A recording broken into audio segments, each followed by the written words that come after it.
The developments of the BCIC accelerated in the 1980s and 1990s under the leadership of Prime Minister Mahathir Mohamad, when he adopted a state capital alliance model for Malaysia. In contrast to a state ownership model, Mahathir's policy to develop Malay entrepreneurs inclined toward developing large enterprises that are mainly Bumiputera owned. Many prominent Malays emerged as the principals of domestic conglomerates under Mahathir's Malaysia Incorporated, Look East privatization, and heavy industrialization policies. The commitment to redistribution continued under the National Development Plan, but with greater emphasis on growth, industrialization, modernization, and the private sector. In the 1980s, bumiputeras already controlled the strategic sectors of the economy. Malaysia's industrialization strategy during the 1980s centered on accelerating the developments of technology and skills. However, the mid-1980s world economic recession wiped out many of Malaysia's first generations of Bumiputera entrepreneurs. Mahathir's privatization policy served as a policy tool for the promotions of Bumiputera capitalism. Through privatization of government assets at discounted prices and the government conferring economic rents on companies owned by political parties and individual Malays with strong political ties, along with share swapped through the aggressive promotions of the stock market and the creations of monopolies. The 1980s and 1990s witnessed the rapid development of several large conglomerates controlled by UMNO and by politically well-connected Malays. Several Malay billionaires emerged during this period. Notwithstanding this pattern, some Malay capitalists who had such origin in the ways that they had accumulated capital and benefited from rents nevertheless emerged as genuinely successful businessmen. The development of a BCIC during the 1980s and the 1990s was broad-based. Among SMEs, Bumiputera has successfully increased their presence in wholesale and retail sector. The Asian financial crisis was an acid test to the rapid growth of the Malay and also Chinese and Indian capitalists and conglomerates. A majority of the Malay conglomerates faced severe loan gearing problems. As the crisis deepened, the government relaxed its regulation to allow selected Chinese businessmen to help bail out some nearly bankrupt Malay businessmen. 2 decades of building the BCIC had failed to achieve a situation in which members of the Malay community would be capable of competing with members of the other ethnic communities in the country on an equal playing field. Vision 2020, unveiled in February 1991, set the goal of Malaysia's achieving the status of a fully developed country by 2020, mainly by accelerating industrialization, economic growth, and modernization. The 6th Malaysia Plan from 1991 to 95 and the NDP 91 to 2000 explicitly shifted the economic development policy away from the NEP's emphasis on inter-ethnic redistribution to growth. They signal a determination to support the private sector and privatization and what was perceived as a lesser role for the public sector. This economic policy also show a significant shift toward encouraging inter-ethnic business partnership. The Sixth Malaysia Plan also sought to develop competitive and resilient small and medium size Bumiputera enterprises.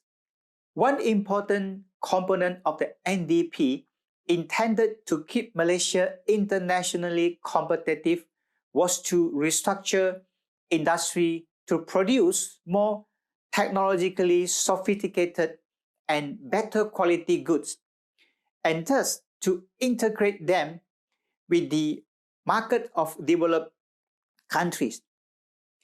In line with this strategy, and in order to advance the BCIC, the government encouraged and provided assistance to Bumiputera entrepreneurs to venture into strategic sectors such as aerospace, automotive, machinery and engineering, petrochemical, and telecommunication.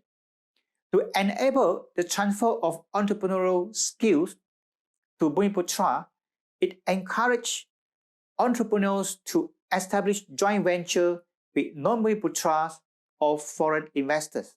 After 3 decades of wealth distribution, focus on the development of large enterprises, Malays face an increasing intra-ethnic wealth gap. Developing Bumiputera SME offered a rational way to restructure society and eradicate poverty. The National SME Development Council was established in 2004 to support SME growth. The BCIC agenda under Abdullah Ahmad Badawi was to expedite the development of self-reliant, sustainable and competitive Bumiputera entrepreneurs, and the creation of strong Bumiputera SME through linkages and clusters among Bumiputera enterprises, between Bumiputeras and non-Bumiputeras, and between GLC and Bumiputera enterprises. Abdullah's principles and strategies for developing the BCIC were further refined under the New Economic Model, or NEM. The NEM, launched in 2010 as a direct response to uncertainty created by the 2008 global financial crisis. The new approach to economic development of the NEM emphasized the importance of social cohesion and stability, inclusiveness and greater equality, though its original spirit was neoliberal. The major challenge of inclusive growth is to strike a balance between Malays and the legitimate interests of other ethnic groups. The principle of inclusiveness, as embedded in market-friendly affirmative action programs, reflected an effort to bring dynamism to the economy.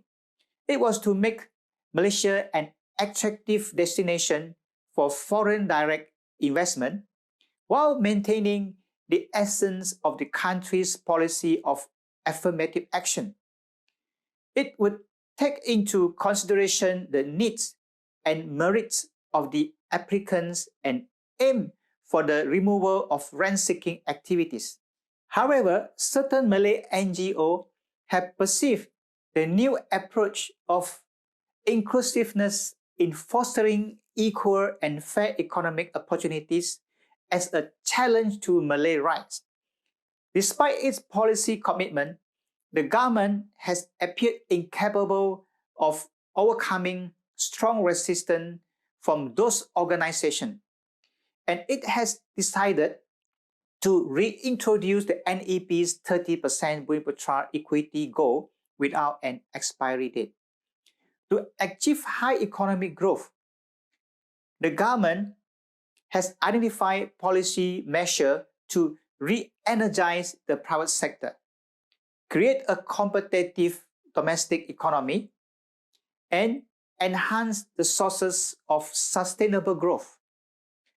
Measures adopted include liberalization, deregulation, and effective enforcement of a competition law that will be in line with international standards to unleash the growth potential of the services sector and foster competitiveness in a highly globalized environment. These major policy changes, in addition to the strategy to enable Bumiputera businesses to expand beyond Malaysia, the limitation of the state-led policy of growth with distribution have led to the government to take a more market-friendly approach.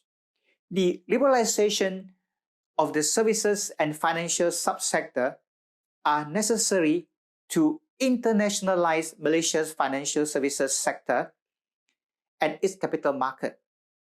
The government has fully liberalized foreign ownership in the wholesale segment of the fund management industry to allow qualified and leading fund management companies to establish operation in Malaysia.